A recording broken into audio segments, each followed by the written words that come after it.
Ang kabalian ng The Three Initiates, ang 7 Hermetic Principles. Maaaring magmukhang biro ito sa iyo, pero ito ay totoo. Kapag naunawaan mo ang mga prinsipyong ipinaliwanag sa video na ito, maaari kang magkaroon ng anumang bagay na nais mo at iyan ang pangako ko sa iyo. Naisip mo na ba kung bakit ang ilang tao ay tila mayroon ng lahat ng bagay, habang ang iba ay nahihirapan? Bakit may mga taong masaya, malusog, at matagumpay, habang ang iba ay malungkot, may sakit, at nahihirapan? Ito ba ay dahil lang sa swerte, o may mas malalim pang dahilan sa likod nito? Paano kung sabihin ko sa iyo na may nakatago na karunungan na kayang buksan ang mga misteryo ng buhay at tulungan kang maabot ang iyong pinakamataas na potensyal? Isang karunungang ipinasa mula sa sinaunang panahon ng mga lihim na samahan at mga maestro ng okulto, ngunit ngayon ay bukas na sa sinumang tunay na naghahanap nito. Isang karunungang kayang baguhin ang iyong isip, katawan, at espiritu, at iayon ka sa likas na batas ng sansinukob. Ang tawag dito ay Hermeticism.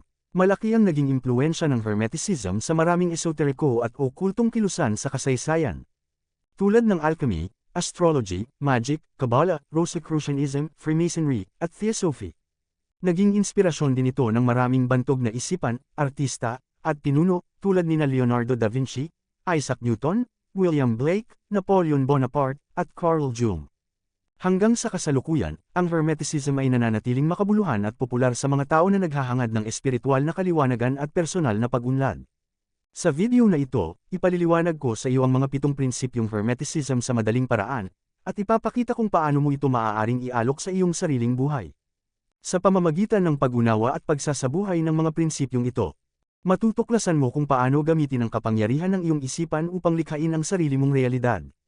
Matutuklasan mo rin ang mga nakatagong ugnayan sa pagitan mo at ng sansinukob, at kung paano mo magagamit ang mga ito upang makamit ang iyong mga mithiin. Ang kabalian ng The Three Initiates, ang librong ito ay naglalaman ng 7 prinsipyo, na kilala rin bilang 7 Hermetic Principles, na nais kong ibahagi sa inyo ngayon. Habang lalong lumalalim ang aking pag-aaral sa mga ito, may isang interesanteng nangyari sa akin, nagsimulang magbago ang aking pananaw sa kung paano ko tinitingnan ang realidad. Ngayon nakikita ko ang aking sarili bilang sanhi, at habang lumilipas ang mga araw, mas lalo kong nakikita ang aking sarili bilang sanhi, na may matibay na pananampalataya na nakakaimpluwensya ako sa aking realidad. Narito ang isang sipi mula sa kabalian upang tayo ay may calibrate at magsimula. Ang mga lobby ng karunungan ay nakasara maliban sa mga may pangunawa. Ang lahat ay isip at ang universo ay mental, at ikaw ay isa sa may lalang, na siyang lahat. Ikaw ay isang manifestation ng may likha, ikaw ay nilikha, gaya ng sinasabi sa Biblia, sa wangis ng Diyos, at sa makatuwid ay may kakayahan kang magkaroon ng parehong kapangyarihan ng Diyos upang isakatuparan sa realidad. Gayunpaman, nasa paglalakbay ka ng pagkatuto, patuloy kang natututo at lumalago. Habang mas pinagtatrabahuhan mo ang impormasyong ito, mas naiintindihan mo kung paano gumagana ang mga bagay at mas magagawa mong i-manifest at isakatuparan sa realidad ang eksaktong nasa iyong pangitain at imahinasyon, kung ano ang nasa isip mo. Matutuklasan mo rin ang konsepto ng walang hanggang katalinuhan, infinite intelligence, at ang Think and Grow Rich ay magbibigay sa iyo ng mas dimensional na impormasyon. Ang impormasyon sa pangitain ay nagmumula sa lahat upang iyong ma-manifest, na isa sa mga prinsipyo na, as above, so below. Pag-uusapan natin iyon sandali lang. Ngunit kung talagang sarado ka dahil sa takot, pag-aalinlangan, at pagdududa, ang karunungang nakapaloob sa librong ito ay sarado rin sa iyo. Ang mga lobby ng karunungan ay nakasara. Kung ikaw ay bukas at may pangunawa at handang tumanggap, mas marami pang higit sa pisikal na pag-iral ang iyong matutuklasan. Tulad ng sinasabi sa Biblia, humingi ka at bibigyan ka, maghanap ka at makikita mo. Kumatok ka at ito'y magbubukas sa iyo, kasama ang mas malalim na pag-unawa lampas sa mga salita ng mga teksto tulad ng Biblia. Tandaan mo ito, ikaw ay nilikha ng may lalang sa wangis ng Diyos, na siyang lahat, at may kakayahan kang gamitin ng isip, na mental, upang lumikha sa realidad sa eksaktong paraan na nilikha ng may lalang. Kung iisipin mo ito sa konteksto ng entrepreneurship, na palagi kong tinatalakay bilang isang entrepreneur, mayroon kang pangitain. At ang mga nakakaabot na isakatuparan ng kanilang pangitain ay nabubuo sa kanilang imahinasyon, pinananatili ito sa isip, at bilang resulta, lumilitaw ang mga kaugnay na ideya, tao, at sitwasyon. Sa asensya, ang pangitain o kung ano ang nasa imahinasyon ay naisa sa katuparan. Habang mas pinagtatrabahuhan mo ang impormasyong ito, mas naiintindihan mo na lahat ng nasa realidad ay manifestation ng iyong isip. Ang iniisip mo at kung paano mo pinaniniwalaan na gumagana ang realidad ay totoo para sa iyo. Kung makakausap mo ang ibang tao at sasabihin nilang iba ang paraan ng realidad, malinaw na ang kanilang realidad, ang manifestation ng nakikita nila, ay resulta rin ng kanilang isip. Sa madaling salita, maaari mong baguhin ang iyong isip, maaari mong baguhin ang mga imaheng hawak mo sa isip, maaari mong baguhin ang iyong pananaw sa realidad, at magbabago rin ang realidad. Sa Think and Grow Rich, tinalakay ang pag-align sa walang hanggang katalinuhan, at kapag naunawaan mo na maaari mong baguhin ang iyong isip, at i-align ito sa banal na isip, hindi mo lang nakakamit ang iyong sariling kakayahan kundi nakakamtan mo rin ang pangunawa kung saan bumubukas ang karunungan at nagbubukas ang mga labi ng karunungan sa iyo. At sa asensya, inilalabas mo yun, iyan ang banal na kaayusan. Nagiging isa ka sa may lalang at lumilikha kasama ang may lalang ng tunay mong ninanais, nakaugnay din sa may lalang. Interesante ito, dahil habang nagpapatuloy ka sa paglalakbay na ito, nagsisimula mong maunawaan ito. Sa mga unang yugto, ang tunay mong nililika ay isang bagay na gusto mong likhain, anumang dahilan ang mayroon ka. At habang nagsisikap ka at ginagawa mo ang nais mong likhain, nagsisimula kang maabot ang mga kakayahang binabanggit natin dito. Pagkatapos ay nagsisimula kang lumikha ng paulit-ulit ng mas marami pang tagumpay o anumang bagay na nais mong likhain, hanggang sa makamit mo ang mas malalim na pag-unawa at karunungan, at maihanay mo ang iyong sarili sa banal, sa lahat. Ayon sa pananalitang Hermetic, ang dakilang gawain ng pag-impluwensya sa sariling kapaligiran ay natatamo sa pamamagitan ng kapangyarihan ng isipan. Kung ang universo ay mental, kung gayon ang isipan ang dapat na pinakamataas na kapangyarihang nakaaapekto sa lahat ng fenomenong ito. Kung ito ay nauunawaan, kung gayon ang lahat ng tinatawag na himala at kababalaghan ay malinaw na mauunawaan kung ano talaga sila. Sa katunayan, tanging ang mga dalubhasang mental alchemist lamang ang nakakamit ng antas ng kapangyarihan na kinakailangan upang kontrolin ang mas magaspang na pisikal na kondisyon, tulad ng pagkontrol sa mga elemento ng kalikasan, paglikha o pagpigil ng mga bagyo, paglikha o pagpigil ng lindol, at iba pang malalaking pisikal na penomena. Maaaring tunog mapangahas o napakalaking pahayag ito, ngunit isa sa mga bagay na matutuklasan mo sa paglalakbay na ito, at dapat mong suriin mula sa sarili mong karanasan, na ang ilang mga ideya ay may tendensyang mag-manifest sa realidad ng may kahangahangang eksaktong detalye, gamit ang mga puwersa at salik na hindi mo pa alam. Doon mo sisimulang mapagtanto kung ano talaga ang lumilikha ng realidad. Ito ba ay ang loika at dahilan na dati mong inisip na siyang pangunahing sangkap? Ang mga bagay bang natutunan mo sa libro o paaralan? O baka iyon ay isa lamang sa maraming paraan ng paggawa ng mga bagay? Ang katotohanan ay ito, maraming paraan upang maisakatuparan ang isang pangitain sa realidad, maraming paraan, at marami pa roon ang hindi pa natutuklasan o nailalarawan bilang isang proseso na nagsasabing, ito ang tamang paraan.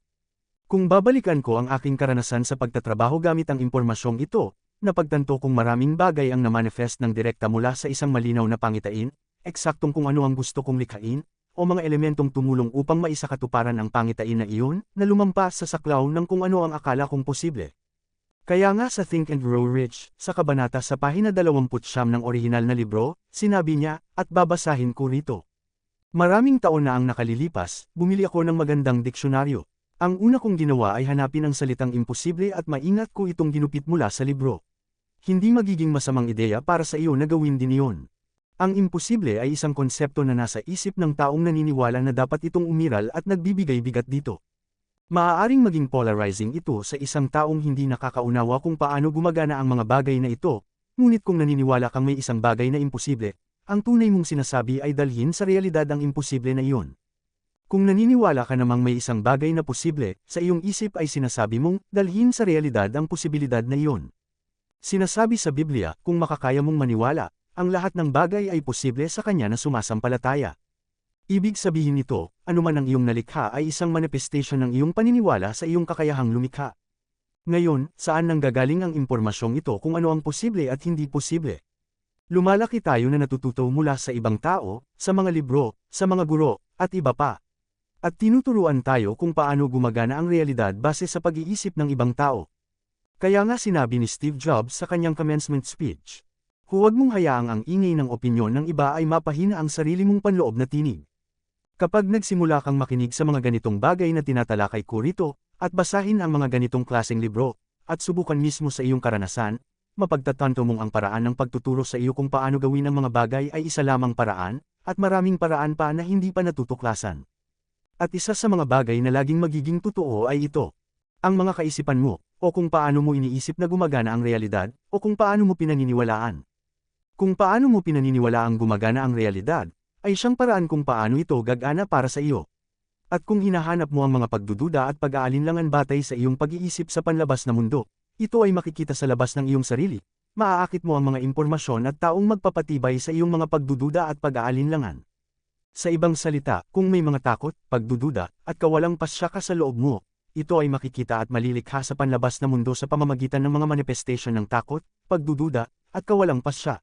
Ngunit kung kikilos ka mula sa kalinawan, pagiging tiyak, at may ganap na pananampalataya at paniniwala na makakalikha ka sa iyong realidad, doon mo sisimulang mahasa at malinang ang kapangyarihang mental na siyang tinatalakay sa librong ito. Narito ang isa pang sipi mula sa Biblia upang higit na maunawaan natin ito.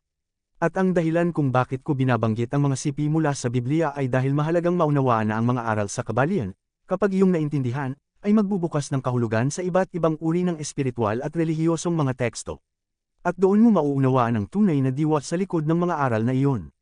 Sinabi niya sa kanila, dahil sa inyong kakulangan ng pananampalataya, katotohanang sinasabi ko sa inyo, kung kayo ay may pananampalataya na kasinlaki ng butil ng mastasa, sasabihin ninyo sa bundok na ito, lumipat ka rito, at lilipat ito, at walang magiging imposible sa inyo. Para sa karamihan ng tao, ang pag-iisip na maililipat ang bundok ay tila imposibleng bagay. Ngunit itinuturo ng Hermetics na habang may mga batas ng sansinukob, ang mga batas ng isipan ay nakahihigit sa mga batas na iyon, para sa mga nakakaunawa kung paano gamitin ang mental alchemy at may kakayahang gawin ito. Ngayon, kailangan mo ba talagang linangin ang ganitong uri ng kakayahan? Sa librong Autobiography of a Yogi, ni Paramahansa Yogananda, pinag-uusapan niya ang iba't ibang yogi na may mga kapangyarihang mystical na lumalampas sa mga pamantayan ng makabagong lipunan o ng kanluran. Noong nagsimula ako sa paglalakbay na ito, ang pangunahing interes ko ay lumikha ng kayamanan. Hindi ako interesado sa paglilipat ng bundok o paggawa ng mga bagay na para sa akin ay walang layuning makabuluhan. Bawat isa ay may kanya-kanyang landas. Kung may nais kang tuklasin ang mas malalalim na aspeto nito, masisiguro kong mula sa sarili kong karanasan, ito ay lumalampas sa antas ng aking kasalukuyang pag-unawa. Sa katunayan, limitado lamang ang aking pag-unawa batay sa kakayahan kong gamitin ang impormasyong ito. Pinili kong gamitin ito sa mga partikular na paraan, at ikaw man ay pipili rin ng sarili mong paraan. Ngunit ang mga Hermetics ay talagang lumalim sa kaalamang ito at nagamit ito upang maabot ang mas mataas pang antas ng pag-unawa, hanggang nakalikha sila ng mga tekstong tulad nito at karunungang naibahagi sa atin upang magamit natin sa paglikha ng gusto nating realidad. At kahit hindi pa ito kalapit sa mga posibilidad na maaaring magawa at mamanifest ng isipan, napakahalaga pa rin ang impormasyong ito. Bakit? Dahil maaari mo itong magamit sa praktikal na paraan. Paano nga ba ito gumagana? Unawain ito, ang impormasyong nasa loob mo ay kombinasyon ng iyong sariling kaalaman at intuition na nagmumula sa lahat, kasama ang mga opinyon ng ibang tao kung paano gumagana ang realidad, na pinatutunayan nila sa pamamagitan ng mga katotohanang, tila kapanipaniwala, hanggang sa tuluyang matabunan ang posibilidad na maaaring may iba pang paraan. Isa sa mga bagay na kailangan mong linangin sa paglalakbay na ito ay ang tiwala at pananampalataya sa iyong sarili, at ang pagiging maingat sa kung anong uri ng impormasyon ang hinahayaan mong pumasok sa iyong isipan.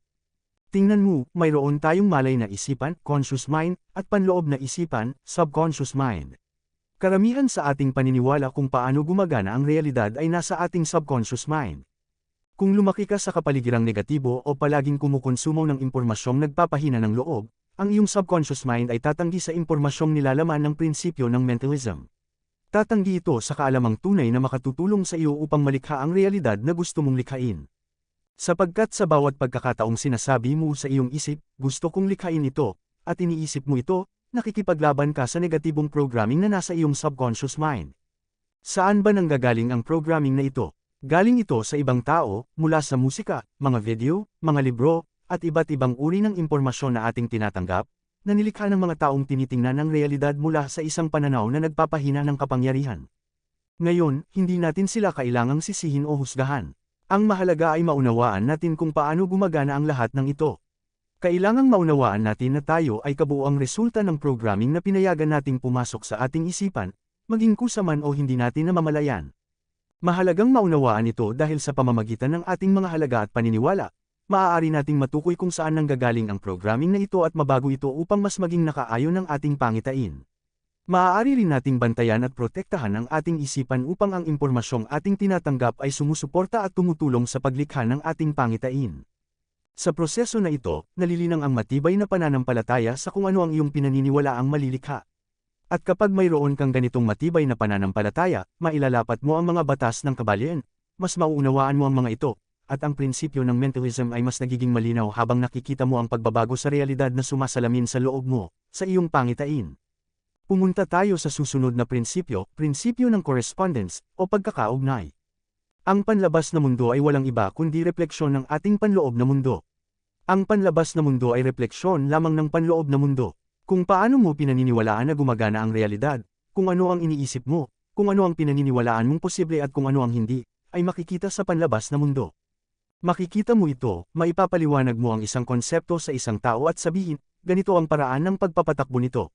Kung siya ay ganap na kumbinsido, sa ilalim ng kamalayan o malay, na hindi ito gumagana sa ganoong paraan, hahanapin niya sa panlabas na mundo ang mga katotohanan at ebidensya na magpapatunay sa kanyang pananaw o ideya.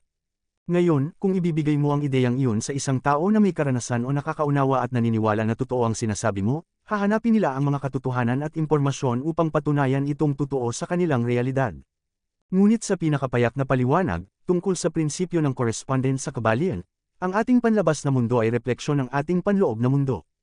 Ito ay napakalakas na konsepto, kapag nais mong isakatuparan ang iyong pangitain, mayroon kang ideya kung ano ang gusto mong ilabas sa realidad. Pinananatili natin ang pangitain na iyon at tinitingnan ang panlabas na mundo, ang panlabas na mundong ito ba ay nakaayon ng aking pangitain o hindi? Kung hindi ito nakaayon, may mga elemento sa loob natin, kadalasan sa subconscious mind, na kailangan nating baguhin. Kapag nabago natin ito, magbabago rin ang panlabas na mundo. Ito ay bahagi ng paglalakbay ng pagiging isang mas malay na lumikha, tanggapin ang responsibilidad sa iyong mundo sa pamamagitan ng pagsasabing, ang nakapaligid sa iyo ay manifestation ng kung ano ang nasa loob mo. At sa pamamagitan ng pagbabago sa loob, pagbabago ng kahulugan, magpapahayag ka ng tiyak na uri ng vibration, intensyon, o pananaw sa realidad. Ito ay mental na chemistry upang maipakita ang mga elementong ito at maipakita sa katumbas na paraan, kahit na nangangailangan ito ng manifestation ng tiyak na uri ng kilos para sa resulta. Isang lumang hermetic axiom ang nagsasabi, as above, so below, so below, so above. Kung ano ang nasa itaas, ay gayon din sa ibaba, at kung ano ang nasa ibaba, ay gayon din sa itaas. Interesante ito dahil nagiging multi-dimensional ito, mayroon kang ideya at nais mong malikha ito sa realidad. Kaya tinitingnan mo ang prinsipyo ng correspondence at sinasabi, paano ito kaugnay ng panlabas kong mundo sa ideyang ito? Kung hindi ito kaugnay, kailangan kong baguhin ang sarili ko sa loob. Kailangan kong umunlad sa loob, dahil ang panlabas na mundo ay refleksyon ng aking panloob na mundo. Kaya inirerekomenda ko ang pagbabasa ng What to Say When You Talk to Yourself, o Psycho-Cybernetics ni Maxwell Maltz, upang mabago ang iyong self-image at kung paano mo pinaniniwala ang gumagana ang realidad sa loob ng iyong mga halaga at paniniwala, gamit ang isang modelo tulad ng kay Robert Dilts. At kapag nagbago ka sa loob, magbabago rin ang panlabas na mundo. Habang nagiging mas malay ka bilang lumikha, i-align mo ang iyong sarili sa lahat. Napaka-interesting nito, as above, so below, so below, so above, na nangangahulugang nagsisimula ka ng lumikha kasama ang may lalang. At sa puntong ito, mas nagkakaroon ka ng mga kakayahan at mas malalim na pag-unawa. Ito ang dahilan kung bakit sa Think and Grow Rich, sa mga huling kabanata tungkol sa Sixth Sense, binanggit ni Napoleon Hill na kapag naisabuhay mo na ang pilosopiyang ito, mabibigyan ka ng babala bago mangyari ang mga sakuna, at magkakaroon ka ng kakayahang makita ang mga bagay na hindi nakikita ng karamihan. Totoo ito at tila mystical ito, at sa isang paraan, ganun nga, ngunit ito ay resulta ng mas malalim na karunungan at pagkaunawa na umiiral sa mundong ito, na hindi mo maa-access hanggat hindi mo napagdaanan ang mga unang hakbang ng pagkontrol sa iyong isipan. Sa Think and Grow Rich, ang mga prinsipyong nakapaloob ay nakatuon sa pagtuturo sa iyo kung paano makontrol ang iyong isip, ituon ang iyong kalooban, itaas ang antas ng iyong kamalayan, at i-concentrate ang iyong mental energy sa isang tiyak na layunin.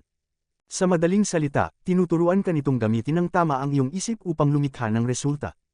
Kapag natutunan mong panatilihin ang malinaw na imahe sa iyong isipan, at dalhin ito sa realidad, nagbubukas sa iyo ang higit pang karunungan at kaalaman. Sa paglalakbay na ito, maaakit mo ang mga bagong guro, bagong impormasyon, at mas malalim na unawan na magpapalawak pa sa iyong kakayahan. Ganito rin ang nangyari sa kanya, ang tagapagsalita sa orihinal na teksto. Nang una niyang basahin ang Think and Grow Rich, hindi pa niya alam ang tungkol sa kabalian, o sa mga turo ni Neville Goddard. Ngunit habang lumalalim siya sa kanyang pag-unawa at paglalakbay, naakit niya mismo ang mga aral na iyon. At gaya ng tinuturo ni Neville, ang kapangyarihan ng imahinasyon ay sentro ng prinsipyo ng mentalism. Ayon sa prinsipyong ito, ang the all, o ang lumikha, ay lumilikha ng universo sa isip, katulad ng paraan ng tao sa paglikha ng mga mental na imahe. Sa Biblia, sinasabing, and God said, let there be light, Ibig sabihin, ang lahat ng nilikha ay unang nabuo sa isipan ng Diyos bago ito naging pisikal na anyo. At ganito rin ang kakayahan natin. Tumingin ka sa paligid mo, lahat ng bagay sa ating mundo ay bunga ng isang ideya sa isipan ng tao. Mga kompyuter, teknolohiya, sasakyang panghimpapawid, komunikasyon, siyensya, lahat ay nagsimula bilang isang mental image bago naging realidad. Noong unang panahon, ang mga ganitong bagay ay tila imposibleng mangyari, ngunit sa paglipas ng panahon, may mga taong naniwala muna dito, bago nila nalikha. At kapag naniniwala ka ng buo sa iyong pangitain, nagiging madali na lamang ang reverse engineering ng himala, nakikita mo kung paano ito nangyari, dahil naging totoo na ito. Ngunit ang karamihan sa mga tao ay umaasa lamang sa mga panlabas na kaalaman ng ibang tao, iniisip na iyon na ang hangganan ng katotohanan. Samantalang ang mga tunay na lumikha at imbentor ay lumampas sa hangganan ng kasalukuyang paniniwala, kumapit sa kanilang vision, at itinuring itong ganap na totoo. Kaya paano mo mapananatili ang focus sa iyong pangitain? Narito ang dalawang praktikal na paraan. Piliin mong tanggapin lamang ang impormasyong sumusuporta sa iyong pangitain, alisin sa iyong isipan at paligid ang anumang impormasyon na nagdudulot ng pagdududa o takot. Pagmasdan kung paano nagbabago ang realidad upang ipakita sa iyo ang tungkol sa iyong sarili, ito ang prinsipyo ng correspondence sa aksyon. Kapag may mga nangyayari sa paligid mo, itanong mo, ano ang itinuturo nito sa akin tungkol sa aking panloob na estado? Kapag nagsimula kang maunawaan ito, matututunan mong pagkatiwalaan ang iyong sarili, at doon lalabas ang mga hunches at inspirations, mga ideyang tila biglang dumarating, ngunit galing mismo sa mas mataas mong kamalayan. At gaya ng sabi ni Napoleon Hill, when the mind is ready, hunches and inspirations will come to you. Ibig sabihin, kapag nakahanay na ang iyong panloob na isip sa iyong layunin, ang karunungan mismo ang lalapit sa iyo. At kailangan mo ring kumilos base sa mga hunches at inspirasyon na ito ng may kalmadong pananampalataya. Itinuturing ng mga sinaunang Hermetiko ang prinsipyong ito bilang isa sa pinakamahalagang mental na instrumento na nagbibigay daan sa tao na tanggalin ang mga hadlang na nagtatago sa hindi nakikita. Ngayon, gusto kong pag-usapan ang Robert Dilts Model dahil nakatutulong ito upang mas maunawaan ang mga tinalakay sa aklat at higit sa lahat, maipakita kung paano lumikha sa realidad ng mga nasa isip natin. Narito ang maikling buod ng modelo at kung paano natin ito maiuugnay sa mga prinsipyo ng kabalien. Vision o pangitain. Ito ay ikaw at ang the all, o I am, o maaari mo ring tawaging all identity. Self-image at subconscious mind programming, o pagpapakilala sa sarili at pagprogram ng subconscious mind. Kung nais mong malikha sa realidad ang nasa iyong pangitain, dapat nakaayon ang iyong identity at subconscious mind sa pangitain na iyon. Mahalaga na matukoy kung ano ang nasa iyong subconscious programming, ito ay bunga ng iyong mga karanasan, guro, at iba pang pangyayari na nagpatibay sa paniniwala mo kung paano gumagana ang realidad. Halimbawa, kung may pangitain ka pero may bahagi ng iyong sarili na naniniwala na imposible ito, ang paniniwalang iyon ay nagmumula sa iyong identity sa subconscious. Dito pumapasok ang paggamit ng autosuggestions o pagpalibot sa sarili ng impormasyong sumusuporta upang baguhin, o i-rewrite ang values at beliefs na humahadlang, at maramdaman mo ang empowerment at posibilidad na malikha ang iyong pangitain. Vision, identity, values, at beliefs, lahat ito ay metaphysical o mental. Physical reality, o pisikal na realidad. Kasama dito ang mundo na ating ginagalawan, mga kakayahan, kilos, at kapaligiran.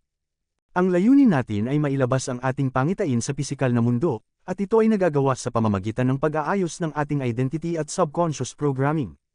Isa sa mga susi sa aking paglalakbay ay pagtala ng aking values at beliefs gamit ang law of correspondence. Paano ito gumagana? Habang ako ay naglilibot sa realidad at sinusubukang isakatuparan ang aking pangitain.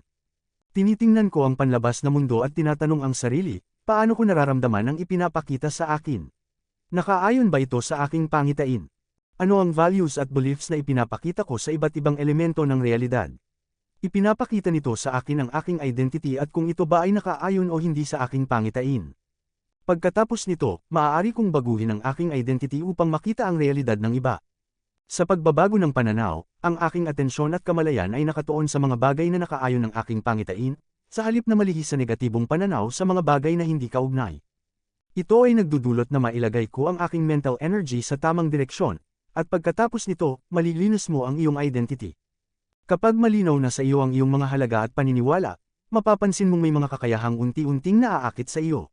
Mapapansin mo na, kailangan ko palang matutunan ito, o kailangan kong paunlarin ito. Mula sa ganitong uri ng pagbabago sa isipan, dumarating ang mga bagong kakayahan. At mula sa mga kakayahang iyon, nagbabago rin ang iyong mga ginagawa.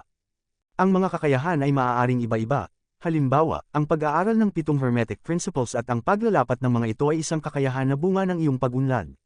Dahil sa mga bagong kakayahang ito, nagbabago ang iyong mga asal o gawi, at dahil dito, naaapektuhan mo ang iyong kapaligiran. Ngayon, tingnan natin ito mula sa itaas pababa. Mayroon kang vision o malinaw na layunin. Ang iyong identity ay naaayon sa vision na iyon. Ang iyong pagkatao ay naipapakita sa pamamagitan ng mga karanasang dumarating sa iyo, batay sa mga halaga at paniniwalang ipinoproject mo palabas sa realidad. Kapag napagtanto mo ito, maaari mong baguhin at i-optimize ang iyong sarili mula sa loob. At dahil dito, may mga impormasyon, kakayahan, at tao na naaakit sa iyo, mga bagay na tumutulong para makamit mo ang iyong vision. Ito ang dahilan kung bakit sinasabi sa simula, "The lips of wisdom are closed except to the ears of understanding."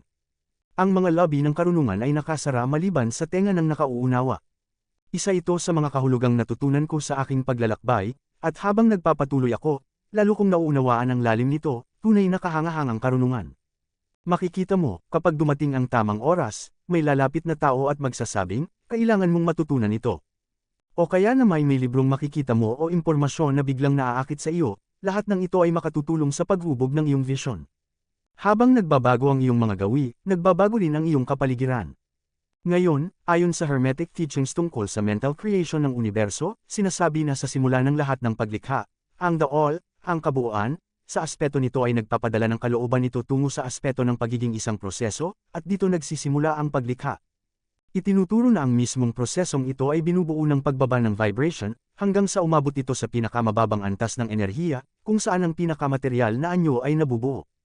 Ang prosesong ito ay tinatawag na involution, ang yugto kung saan ang the all ay nasasangkot at nababalot sa mismong nilikha nito. Naniniwala ang mga Hermetic na ito ay katulad ng isang artist, manunulat, o imbentor na sobrang nahuhumaling sa kanyang likha na halos makalimutan ang sarili, at sa panahong iyon, parang nabubuhay siya sa kanyang obra. Kung papalitan natin ang salitang rap ng rap, ibig sabihin, lubos na nahuhumaling, mas maipapaliwanag nito ang ibig sabihin. Kaya kapag inilapat natin ang batas ng pagkakatugma, o law of correspondence at ang batas ng mentalism, ang susi ay panatilihin ang iyong isip sa iyong vision, at magpakabusog sa mga impormasyong tumutugma rito. Habang tinitingnan mo ang panlabas na mundo, kilalanin kung ano sa loob mo ang naaayon o hindi naaayon sa vision mo. Baguhin ito, at patuloy na panghawakan ang iyong vision. Pagkatapos nito, lilipat tayo sa susunod na prinsipyo, ang principle of vibration. Walang bagay ang tahimik o nakahinto, lahat ay kumikilos, lahat ay nagba-vibrate. Inaakit mo ang mga bagay batay sa kung ano ang vibration mo. Ibig sabihin, kung anong frequency ang pinapalabas mo, yun din ang naaakit sa iyo. Sabi ng mga Hermetic, kahit ang mga bagay tulad ng palayok ay may kani-kanyang vibration.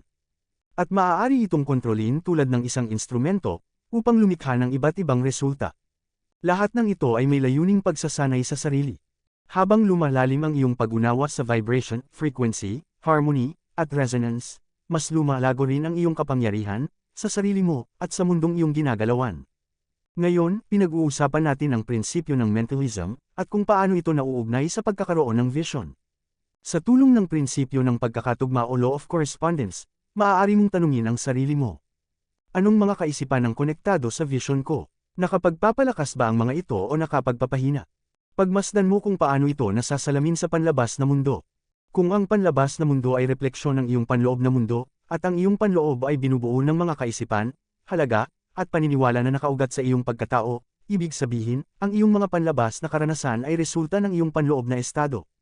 Ang mga malay mong kaisipan ay nagpapakita rin ng laman ng iyong subconscious. At sa pamamagitan ng pagsusuri kung pareho o tugma ito sa iyong vision, makikita mo kung ano talaga ang nililikha mo, dahil ang mga kaisipan ay isa ring anyo ng vibration. Dito nagmumula ang law of attraction mula sa principle of vibration. Ito rin ang ideya sa likod ng mga aklat at pelikulang The Secret at Think and Grow Rich. Kapag inuukit mo sa isip mo ang mga bagay na gusto mong makamit, ang vibration ng iyong isip ay sumasabay sa daloy ng universo, at inaakit mo ang mga sitwasyon, tao, at oportunidad na katugma nito.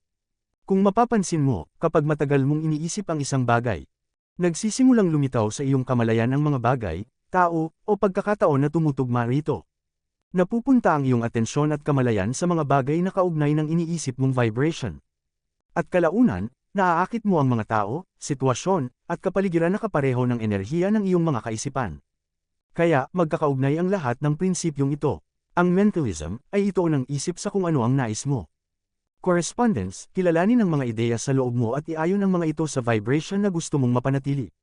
Vibration, kapag natutunan mong manatili sa tamang vibration, ikaw mismo ang naaakit ng mga bagay na naaayon sa iyo. Sa mas praktikal na halimbawa, habang lumalago ako sa pag-unawang ito, napansin kong ang mga usapan ko sa ibang tao ay mas umaayon na sa aking vision. Parang dati, ang mga paksa ng pag-uusap ay basta-basta lamang. Ngunit ngayon, may direksyon at lalim na ang mga ito. Hindi na ako basta-basta naaakit sa mga lumang paksa o negatibong pag-uusap, dahil iyon ay mga anyo ng lumang subconscious pattern. Ngayon, ang bawat pag-uusap ay refleksyon ng bagong vibration na pinili kong panatilihin. At sa ganitong paraan, natututo kang mag-navigate sa realidad at i-play out ang realidad parang isang teatro.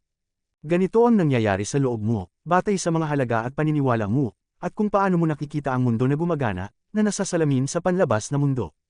Kung may hindi ka gusto sa panlabas na mundo, babaguhin mo ito sa loob mo, at hindi mo na maipapalabas iyon muli kung wala ito sa loob mo. May ibang kahulugan ka na ngayon. Kapag nakikipag-usap ka sa iba, halimbawa sa negosyo o entrepreneurship, gumagawa ka ng isang uri ng deal base sa kung sino ka sa loob. Ang mga kliyente, business partners, o sino mang makakasalamuha mo ay naaakit batay sa kung sino ka sa loob. Kung sakaling may dala silang mga elemento mula sa kanilang nakaraan na tugma sa mga lumang subconscious patterns mo, ngunit wala na iyon sa iyo ngayon. Hindi na pwedeng mangyari ang pag-uusap sa lumang konteksto na iyon. Palaging tatretuhin ka ng ibang tao ayon sa kung paano mo pinapayagan ang sarili mo. Kaya mahalaga ang pagunlad ng sarili, self-respect, at self-love, dahil dito naaakit mo ang mga tao na tugma sa antas ng iyong kumpiyansa at pagmamahal sa sarili. Ganito rin sa lahat ng bagay na kaugnay ng mga iniisip mo, at hindi lang ito tungkol sa malay na kaisipan, kundi pati na rin sa subconscious thoughts. Kaya nga sabi nila, hindi mo sinusubaybayan ng gusto mo, sinusubaybayan mo kung sino ka. Kung sasabihin mo, gusto kong magkaroon ng tiyak na antas ng kayamanan o tagumpay, ngunit karamihan sa iyong programming ay kabaligtaran. Hindi mo ito maaakit, ang naaakit mo ay kung sino ka sa loob. Ngunit hindi ito dapat maging nakakapanghina. Dahil sa principle of correspondence, maaari mong tingnan kung ano ang naaakit mo at gamitin ito bilang guro. Ulitin natin ang pangunahing aral. Ang mga lobby ng karunungan ay nakasara, maliban sa mga taong may tunay na pag-unawa. Dapat ay unawain mo ang panlabas na mundo para makita kung ano ang ipinapakita nito tungkol sa iyo at ayusin iyon sa loob mo. Tulad ng nabanggit ko kanina, tayo ay produkto ng mga impormasyon na ating kinokonsumo, conscious man o subconscious. Kung negatibo at nakakapanghina ang impormasyon na nakukuha mo, ito ay pumapasok sa iyong subconscious. Kapag may malaki kang vision, maaapektuhan ang posibilidad na maisakatuparan ito dahil sa mga halaga at paniniwalang na ipoprogram sa iyo na humahadlang sa kakayahan mong lumikha. Ngunit makikita mo ito sa panlabas na mundo, at maaari mong tanggapin at sabihin. Ito ang nangyayari, at ito ang aking nililikha. Maaari kong baguhin ang sarili ko sa loob at panatilihin ang aking mga iniisip sa bagay na may kaugnayan sa aking vision. Kahit sa subconscious, maaari mong i-program ang isip sa pamamagitan ng autosuggestion, meditation, o iba pang paraan, at i-align ang iyong mga iniisip sa vibration na tugma sa iyong vision. Ang prinsipyong ito ay nagpapaliwanag ng pagkakaiba sa pagitan ng iba't ibang manifestations ng matter, energy, at mind. At pati na ang espiritu ay nagreresulta mula sa iba't ibang antas ng vibration, mula sa the all, na purong espiritu, pababa hanggang sa pinakamabigat na anyo ng matter. Lahat ay vibration. Mas mataas ang vibration, mas mataas ang posisyon sa scale.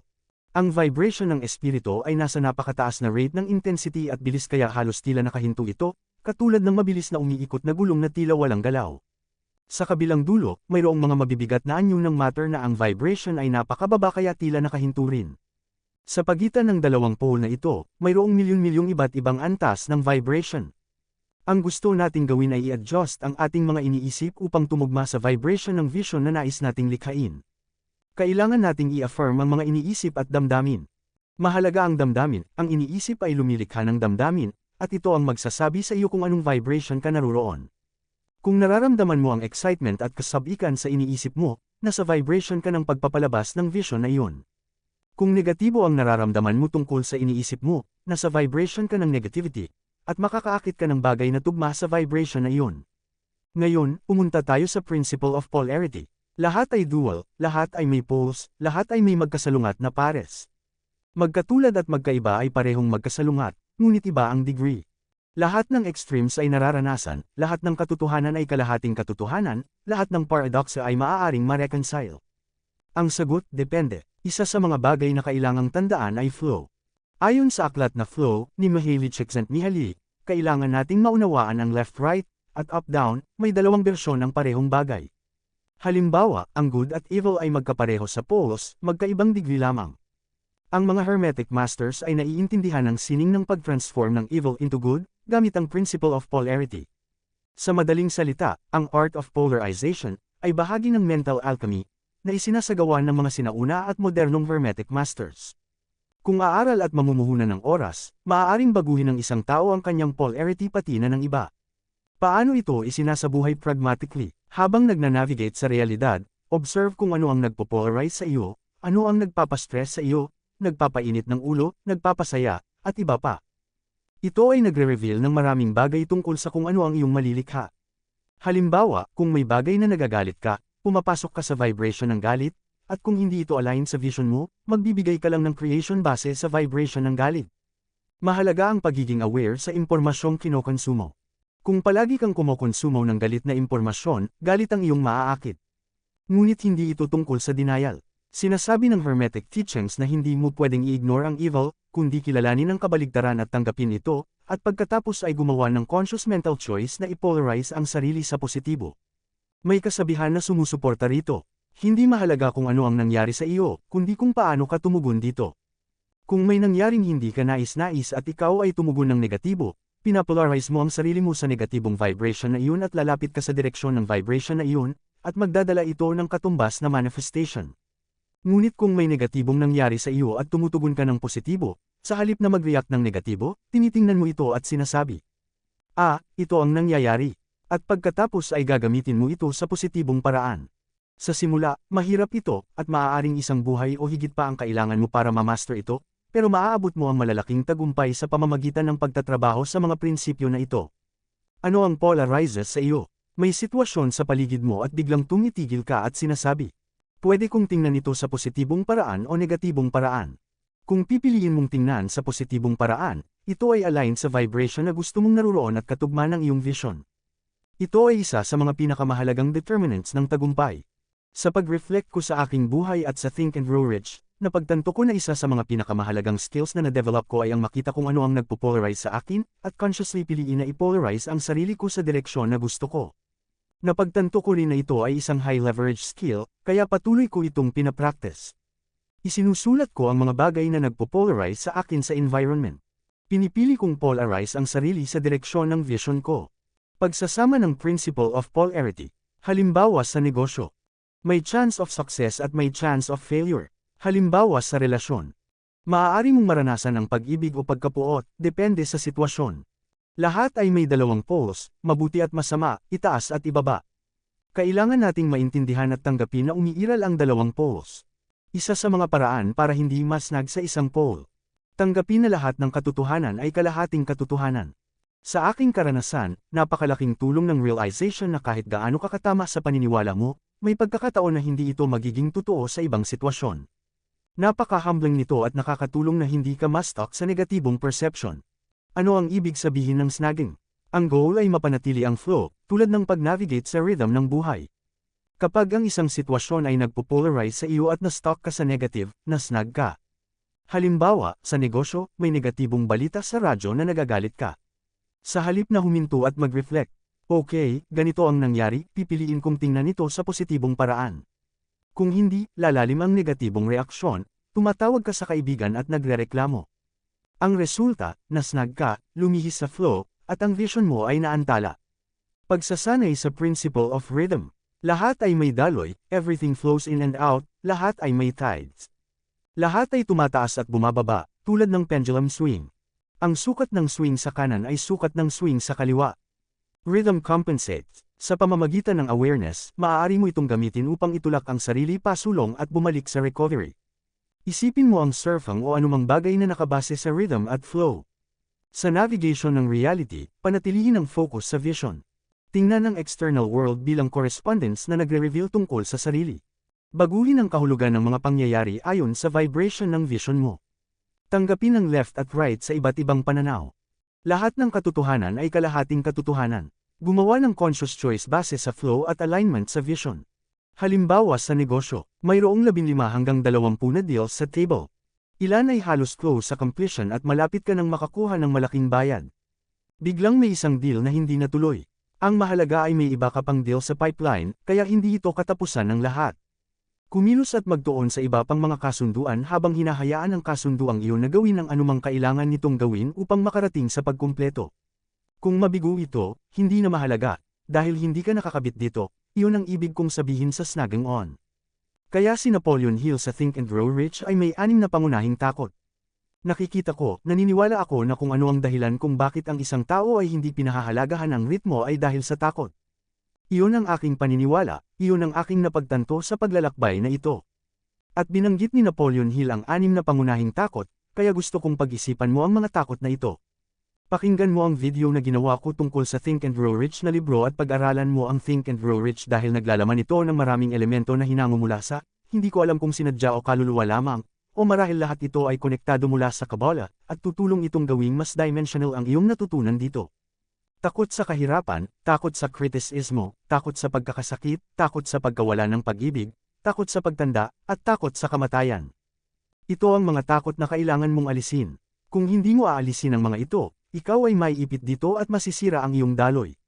Isipin mo ito, balikan mo ang iyong buhay, ihinto mo muna ang video kung kinakailangan, at isipin ang mga panahon sa iyong buhay kung saan ang mga takot ay naging sanhi upang maipit ka, sa bahagi man o sa kabuuan, maliit na elemento nito o halatang mga elemento nito, at napunta ka sa ibang vibration. At bilang resulta nito, nawala ang iyong daloy, ikaw ay napatigil, at hindi ka na gumagalaw sa direksyon na may kaugnayan sa iyong pananaw o vision. Ngayon isipin mo ang mga panahon sa iyong buhay kung saan ikaw ay nagtrabaho at nalampasan ang ilan sa mga ito sa pamamagitan ng paglalakbay, at pagkatapos ay lumikha ka ng isang pananaw, at ikaw ay gumagalaw patungo sa iyong layunin.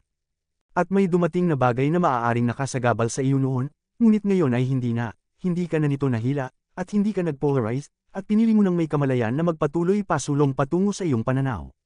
Kaya ang pag-unawa sa prinsipyo ng ritmo at pag-unawa kung ano ang sanhi ng pagkaipit mo, sa mga takot, pagdududa, at kawalang pasya, ay napakahalaga. Alisin ang mga takot, pagdududa, at kawalang pasya. Ang mga takot, pagdududa, at kawalang pasya ay kailangang alisin upang gumana ito sa mataas na antas. Ngayon habang dumaraan ka sa paglalakbay na ito, automatikong mababawasan mo ang iyong mga takot, pagdududa, at kawalang pasya. Mangyayari ito, mas hindi ako natatakot ngayon, mas determinado ako ngayon kaysa dati, dahil nasa paglalakbay ako ng pagiging negosyante sa loob ng 10 taon. At ngayon na naiintindihan ko ito ang paraan kung paano ito gumagana, habang itinatakda ko ang mas mataas na mga pananaw, natututo akong harapin ang mga ganitong bagay kapag lumalabas sila, at hindi ko na pinapopolarize ang aking sarili sa negatibong bahagi nito. Dahil tandaan, positibo o negatibong polarity, umiiral ito. Ngayon, ang ritmo ay magkakaroon ng epekto sa iyo sa isang paraan o sa iba pa. Ngunit sa pamamagitan ng kamalayan, maaari mo itong gamitin upang itulak ka pasulong. Lahat ng tao na nakakaranas ng self-mastery o pagsasanay sa sarili ay ginagawa ito sa ilang antas, ngunit yaong mga ginagamit ang kanilang kalooban sa prinsipyong ito ay nakakakilos mula sa isang lugar ng layunin, sa halip na hayaan ang pendulum na itulak sila sa rektibidad. Kaya gusto nating tumugon ng may kamalayan upang mapanatili ang daloy, sa halip na tumugon ng negatibo. Ngayon, paano mo malalaman kung ano ang iyong tinutugon? Prinsipyo ng correspondence, anong kahulugan ang ibinibigay mo sa bagay na iyon na iyong tinutugon? At ano ang vibration na itinutulak ka nito na siyang magdadala ng katumbas nito? Lahat ng mga individual na nakamit ang alinmang antas ng self-mastery ay ginagawa ito sa isang antas, higit o kulang, hindi sinasadya, o unconsciously. Tandaan, karamihan sa kung sino tayo ay nasa subconscious, at kailangan nating pumasok sa loob at muling isulat ang ating programming sa subconscious. Sino man na nagsasanay ng mga prinsipyo sa 7 Hermetic Principles, sa anumang dahilan, ay palaging magsasabi sa iyo na kailangan mong pagtrabahuhan ang iyong subconscious. Kailangan mong i-program muli ang iyong subconscious. Buod ng ideya para masundan mo ng buo, huwag kang maipit o magsnag sa takot, pagdududa, at kawalang pasya. Ang 6 na takot ni Napoleon Hill, kahirapan, kritisismo, sakit, pagkawala ng pag-ibig, pagtanda, kamatayan, ay ang humahadlang sa ritmo ng iyong pag-unlad. Kapag pinakawalan mo ang mga takot na ito, babalik ang daloy mo. Ang ritmo at polarity, positibo at negatibo, ay likas sa universo, pero sa pamamagitan ng kamalayan, pwede mong gamitin ang mga ito para umusad. Ang sikreto ay reprogramming ng subconscious mind mo, gamit ang mga prinsipyo ng Hermetic philosophy, gaya ng mentalism, correspondence, vibration, polarity, rhythm, cause and effect, at gender. Dahil kung hindi mo linisin ang iyong subconscious mind mula sa mga negatibo, nagpapahina, o sa mga bagay na hindi kaugnay ng iyong vision, ito ay lilitaw at magmamanifeste ng kusa. Ngunit ang mga master ay ginagawa ito ng may kamalayan, at sa pamamagitan ng paggamit ng kanilang kalooban ay nakakamit nila ang balanse at katatagan ng isip na halos hindi kayang paniwalaan ng karamihan. Na parang pendulum na paikot-ikot sa dalawang dulo. Ngayon, tingnan mo ito, karamihan ng tao sa realidad ay inaalog pabalik-balik tulad ng pendulum. Reaktibo sa lahat ng bagay. Sa katunayan, hindi nila pinaniniwalaan na may kontrol sila sa sarili nilang realidad, dahil sa sobrang reaktibo nila, patuloy silang nakakakuha ng affirmations mula sa ganitong uri ng vibration, na nagpapaniwala sa kanila na ang mundo ay hindi pabor sa kanila, o wala silang kontrol sa realidad. Ngunit dahil naaakit ka ngayon sa impormasyong ito, isagawa mo ito, at makikita mo paulit-ulit na habang pinananatili mo at ginagamit mo ang antas ng kapanatagan at tibay ng isip, magagawa mong mag-navigate kahit sa gitna ng kaguluhan. Sinabi ni Carl Jung na, "In chaos, there is divine order for those who are ready for it." Sa kaguluhan, may banal na kaayusan para sa mga handa rito. At para sa mga handa, ang prinsipyong ito, at pati na rin ang prinsipyo ng polarity, ay malalim na pinag-aralan ng mga hermetiko. Ang mga pamamaraan upang kontrahin, neutralize, at gamitin ang mga prinsipyong ito ay bumubuo ng mahalagang bahagi ng Hermetic Mental Alchemy. Muli, bumabalik ito sa isip. Ang lahat ng ito ay ipinapakita sa iyong isipan sa pamamagitan ng mga iniisip mo. Sinabi ni Earl Nightingale sa The Strangest Secret. The prophets, wise men, preachers, and philosophers have disagreed upon many different things. It is only in one thing that there is complete unanimous agreement, and that is, you become what you think about. Ang mga propeta, pantas, mangangaral, at pilosopo ay nagkakaiba-iba ng paniniwala sa maraming bagay. Iisa lamang ang bagay na lubos nilang pinagkaisahan, at iyon ay, nagiging ikaw ang iniisip mo. Kaya nga, ang lahat ay nasa isipan. Prinsipyo ng sanhi at bunga, bawat sanhi ay may bunga, bawat bunga ay may pinagmulan, lahat ng nangyayari ay ayon sa batas, ang pagkakataon ay isa lamang pangalan para sa batas na hindi nakilala. Maraming antas ng sanhi, ngunit wala ni isa ang nakakatakas sa batas na ito. Lahat ng bagay ay may dahilan kung bakit nangyayari, at habang mas nagiging mahusay ka sa paggamit ng mga prinsipyong ito, mas kaya mong matukoy ang ugnayan ng sanhi at bunga. Sinabi ni Steve Jobs, "You can't connect the dots looking forward, you can only connect them looking backward." Hindi mo kayang pagdugtong-dugtungin ang mga punto habang nakatingin ka sa hinaharap. Magagawa mo lang ito kapag lumingon ka na sa nakaraan. Ngayon tandaan mo, sinabi niya ito para sa karamihan ng tao, ngunit isa sa mga kakayahan na makakamit mo ay ang pag-unawa kung paano gumagana ang cause and effect, o sanhi at bunga sa iyong buhay, at paano ito nauugnay sa mga darating na pangyayari.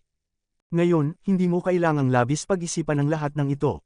Dahil kailangan mong tandaan ang mga pangunahing prinsipyo.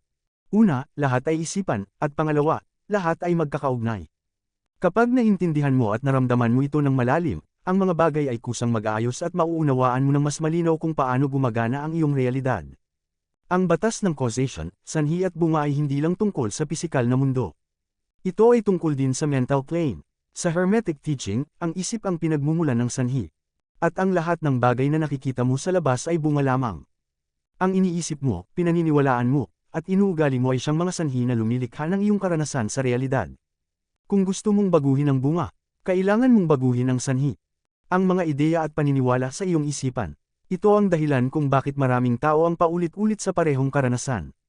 Dahil hindi nila binabago ang mga sanhi, tinatangka nilang baguhin ang bunga sa pamamagitan ng labas na aksyon. Ngunit sa totoo lang, ang ugat ng lahat ay nasa panloob na kamalayan. Ang mga masters ng Hermetic wisdom ay hindi nagiging biktima ng sanhi at bunga. Sila ang nagiging sanhi mismo. Sila ang gumagawa ng direksyon ng enerhiya, imbes na sila ang hinahatak ng mga pangyayari. Habang karamihan sa tao ay tumatalon mula sa isang reaksyon patungo sa iba, ang mga master ay gumagawa ng kilos mula sa kamalayan at intensyon. Ang mga ordinaryong tao ay hinahatak ng kanilang mga damdamin, takot, at panlabas na pangyayari. Ngunit ang mga master, kahit nasa gitna ng kaguluhan, ay kalmado, nakasentro, at mapagmasid. Alam nila kung paano gamitin ang batas ng causation, hindi para labanan ito, kundi upang makipag-ugnayan dito ng may katalinuhan. Ito ay isang banayad ngunit makapangyarihang sining. Ang sining ng pagsasaayos ng isipan sa mas mataas na antas ng sanhi. Kung saan maaari mong idirekta ang mga kaganapan sa halip na maging reaksyon sa mga ito. Kaya tandaan, Kapag naramdaman mong parang ikaw ay biktima ng mga sitwasyon, balikan mo ang sarili mong isip at tanungin, anong ideya o paniniwala ang pinagmumulan nito? Doon mo makikita ang ugat ng lahat ng bunga. At ito ang dahilan kung bakit napakahalaga ng disiplina sa pag-iisip. Hindi ito tungkol sa pagiging kontrolado ng sarili sa pamamagitan ng puwersa, kundi sa pagiging malay sa kung saan mo gustong pumunta ang iyong enerhiya at kamalayan. Kung magagawa mong pumili ng mga kaisipang naaayon sa iyong layunin, unti-unting magiging malinaw ang iyong direksyon, at mararanasan mo ang kapangyarihang likas sa bawat nilalang. Hindi mo kailangang pilitin ang realidad, kailangan mo lang ipaalam sa isip mo kung ano ang totoo para sa iyo, at ito ay lalabas mismo sa panlabas na mundo. At gaya ng sabi ng mga sinaunang Hermetist, ang taong marunong sa batas ng sanhi at bunga ay hindi alipin ng kapalaran, sapagkat siya mismo ang gumagawa ng kanyang tadhana. Karamihan sa mga tao ay nakatuon lamang sa mga pisikal na bagay, mga gawaing bunga ng instinct at ng mga ideya ni Sigmund Freud tungkol sa pagnanasa at pagnanais. Ngunit kung kaya mong kumilos sa mas mataas na antas ng pag-iral, sa mga plane ng karunungan at kamalayan na umiral na sa loob ng libu-libong taon, maaari kang lumikha ng mga bagay na lampas sa iyong inakalang posible, basta't naniniwala kang posible ito. Ang paraan ng ilan upang magawa ito ay sa pamamagitan ng yogic meditation, at may iba't ibang paraan upang maabot ang ganitong estado ng pag-unawa. Ngunit tandaan, ang karaniwang tao ay dinadala lamang ng agos ng buhay, sumusunod sa mga kagustuhan at kalooban ng mga taong mas malakas kaysa sa kanila. Nahuhubog sila ng mga impluwensya, mana, at mga panlabas na dahilan na para bang mga piyesa lamang sila sa chessboard ng buhay. Ang mga tunay na masters naman ay tumataas sa mas mataas na antas ng kamalayan. Hindi na sila alipin ng kanilang emosyon, ugali o kapaligiran, kundi sila na mismo ang kumokontrol dito. Sila ang gumagalaw ng mga piyesa at hindi na sila ginagalaw ng iba. Ginagamit nila ang prinsipyo, imbes na sila ang magamit nito. Ang mga masters ay sumusunod pa rin sa batas ng sanhi at bunga, ngunit sa mas mataas na antas ng kamalayan, sila mismo ang namumuno sa batas sa kanilang sariling antas. Sa pahayag na ito ay nakapaloob ang napakayamang hermetic na karunungan, ang sinumang may mata ng pagkaunawa ay makakabasa nito. Ang ganitong uri ng karunungan ay hindi tinuturo sa mga paaralan, ngunit kung susuriin mong mabuti, makikita mo na maraming kaalaman na itinuturing na karaniwan ngayon ay may mga ugat na nagmula sa mga prinsipyong ito. Isa sa pinakamahalagang bagay na dapat tandaan ay ang katotohanang, lahat ay isipan. Kapag nagsimula kang magtrabaho sa iyong sariling isipan at nililinis mo ang iyong subconscious mind, unti-unti mong mauunawaan kung paano gumagana ang mga prinsipyong ito. Ngayon, dumako naman tayo sa prinsipyo ng kasarian. Ang kasarian ay nasa lahat ng bagay, lahat ay may panlalaki at pambabaeng aspeto. Hindi ito tungkol sa pagiging lalaki o babae, kundi sa enerhiya ng panlalaki at pambabae na nasa loob ng bawat nilalang. Ang ilan ay mas panlalaki, ang ilan ay mas pambabae, ngunit lahat tayo ay nagtataglay ng dalawang ito. Ang pag-unawa at pakikipagtulungan sa prinsipyong ito ay nagdadala ng napakalaking kapangyarihan. Kung nais mong lumalim pa rito, pag-aralan mo ang tinatawag na sexual transmutation, dahil ang sexual na enerhiya ay isa sa pinakamakapangyarihang anyo ng malikhaing enerhiya sa pisikal na mundo. Sa mas mataas na antas ng pag-iral, ang prinsipyong ito ay nagpapakita sa ibang anyo, ngunit pareho pa rin ang diwa. Walang anumang paglikha, pisikal, mental, o espiritual, ang magiging posible kung wala ito. Kaya't tandaan, walang nilikha sa katawan, sa isip, o sa espiritu kung wala ang prinsipyong ito. Ito ang dahilan kung bakit napakahalaga na magkaroon ng balanse sa loob ng ating sarili, ang balanse ng panlalaki at pambabaeng enerhiya. Kung hindi mo ito magagawa, ang ganitong uri ng pilosopiya ay hindi gagana sa iyong pabor. Habang mas nauunawaan natin ito, makikita natin kung bakit napakahalaga ng batas na ito. Ang prinsipyo ng kasarian ay palaging kumikilos sa direksyon ng paglikha, pagbangon, at muling pagbuo. Lahat ng bagay at bawat tao ay may dalawang aspeto sa loob nito, ang panlalaki at pambabae. Ang bawat lalaki ay may pambabaeng katangian, at ang bawat babae ay may panlalaking katangian din. Kapag sobra ang panlalaking enerhiya ng walang balanse ng pambabae, ito ay humahantong sa labis na ambisyon, sa kawalan ng pakiramdam, at sa pagkalimot sa kabuuan, hanggang sa makalimutan mo kung bakit mo sinimulan ang iyong paglalakbay. Samantalang kapag sobra naman ang pambabaeng enerhiya ng walang balanse ng panlalaki, nagdudulot ito ng pamumuhay na lubos na nakatali sa kasalukuyan, kung saan ang iyong buhay ay kontrolado ng mga siklo at panlabas na pangyayari na wala sa iyong pabor. Ang tamang landas ay nasa gitna, ang pagkakabalanse sa pagitan ng panlalaking enerhiya ng pagkilos at direksyon, at pambabaeng enerhiya ng pagtanggap at pagkakahanay. Ito ang susi sa paggamit ng 7 Hermetic Principles ng ganap, at sa pag-abot ng pangmatagalang pagkamaster sa buhay ng hindi nalilihis sa landas ng kaliwanagan. Ang lahat ng ito ay nagtutulong ng balanse, ang kasalukuyan ay kasing halaga ng patutunguhan. Kaya kapag tinanong mo ang isang tao, ano ang mas mahalaga, ang paglalakbay o ang destinasyon? Ang kanyang sagot ay magsasabi kung balanse ba siya o hindi. Kung sasabihin ng isang tao na mas mahalaga ang patutunguhan at hindi na mahalaga kung paano siya makarating doon, nangangahulugan ito na masyado siyang nakahilig sa panlalaking enerhiya. Ngunit kung sasabihin naman niya na, ang mahalaga ay ang kasalukuyan, hindi ko gaanong iniintindi ang destinasyon, ibig sabihin ay labis naman siyang nasa pambabaeng enerhiya. Ang susi ay tandaan na parehong mahalaga ang dalawa. Ito ang prinsipyo ng polaridad, ang pangunawa na ang kabuuan ng lahat ay may dalawang magkasalungat na aspeto, at kailangan silang yakapin pareho. Sa paglalakbay mo tungo sa paglikha ng iyong pangitain, mayroong ritmo, may galaw ng enerhiya sa pagitan ng dalawang dulo. Ngunit kapag masyado kang kumiling sa isang panig, magdudulot ito ng pagkapit o pagkasabit, at mawawala ang daloy ng iyong enerhiya. Ang bawat tao ay may parehong panlalaki at pambabaing elemento sa loob niya. Ang mga panlabas na pagpapahayag ng pambabaing katangian ay pag-ibig, pasensya, intuition, at kahinahunan.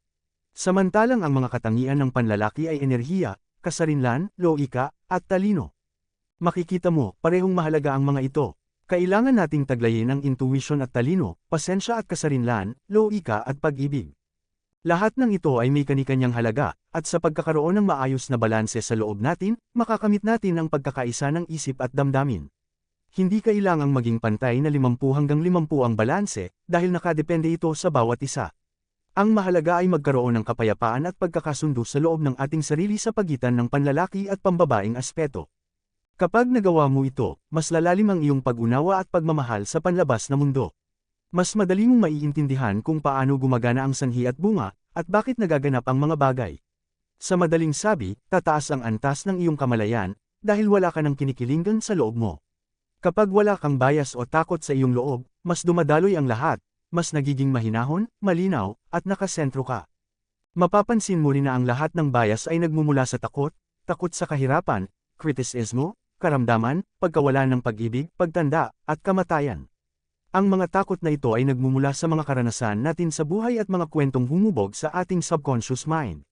At dahil sa mga ito, patuloy tayong lumilikha ng mga takot na nagiging hadlang sa ating pag-abot sa tunay na layunin. Ito ang dahilan kung bakit naniniwala ako na sa kwento ng Genesis, ang hardin ng Eden ay sumisimbolo sa ating subconscious mind, at ang ipinagbabawal na bunga ay takot. Ang takot ang ugat ng lahat ng negatibong paglikha, ito ang nagpapapolarize sa atin palayo sa ating tunay na vision.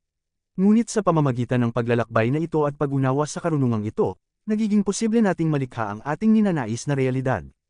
Sa pagtatrabaho sa mga prinsipyong ito, nakakonekta tayo sa The All, ang banal na kabuuan. Tulad ng sinasabi ng Hermetic Axiom, as above, so below. Sa pag-unawa ng prinsipyo ng polaridad, makikita mo na laging may dalawang panig, itaas at ibaba, kaliwa at kanan. Ang dapat mong tanungin ay, saang bahagi ako dinadala, dahil kung saan ka dinadala, nandoon din ang iyong limitasyon. Ito ang prinsipyo ng vibration, ang bagay na nagpapasya kung aling enerhiya ang kinalalagyan mo. Ang pumipigil o nagpapasigla sa iyo ay nagtatakda ng iyong vibration. Kaya dapat mong piliin na mapunta sa vibration na nakahanay sa iyong pangitain. Paano mo malalaman kung nakaayon ka sa iyong vision?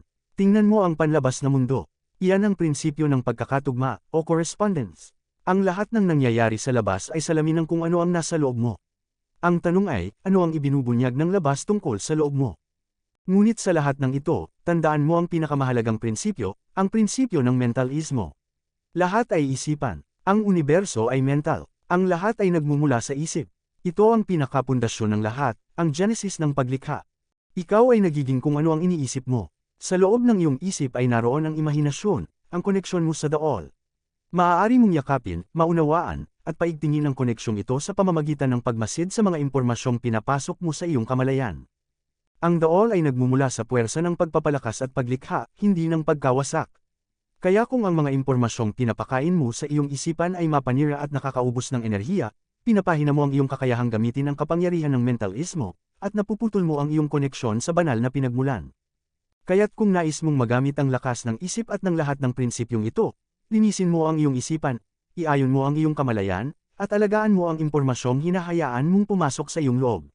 Sa ganitong paraan, mananatili kang konektado sa The All, sa pinagkukunan ng lahat ng paglikha at karunungan. Sa paglalakbay ng The Kabbalion, natutunan natin na ang universo ay hindi basta pisikal na anyo, ito ay isip. Ang lahat ng umiiral ay nagmumula sa kamalayan, at ang bawat kilos, bawat alon ng enerhiya, ay tugon sa ating sariling pag-iisip. Ang 7 prinsipyong Hermetic, mentalism, correspondence, vibration, polarity, rhythm, cause and effect, at gender, ay hindi lamang mga aral na dapat kabisaduhin. Ito ay mga susi upang maunawaan ang batas ng buhay, at upang makamit ang kapangyarihang lumikha ng sarili mong realidad. Kapag natutunan mong gamitin ang mga prinsipyong ito, ikaw ay hindi na basta tagasunod ng kapalaran, ikaw na mismo ang tagapaglikha nito. Kaya sa pagtatapos ng aklat na ito, alalahanin mo, ang marunong ay hindi natatapos sa pag-alam, kundi sa paggamit ng karunungan. Sa bawat paghinga, bawat pag-iisip, naroon ang pintuan tungo sa mas mataas na kamalayan. Buksan mo ito, sapagkat ang lahat ay isip, at ikaw ay bahagi ng lahat. Ngayon, tanungin mo ang sarili mo, ikaw ba ang gumagalaw sa laro ng buhay, o ikaw ang ginagalaw nito? Ang pagpili ay nasa iyo.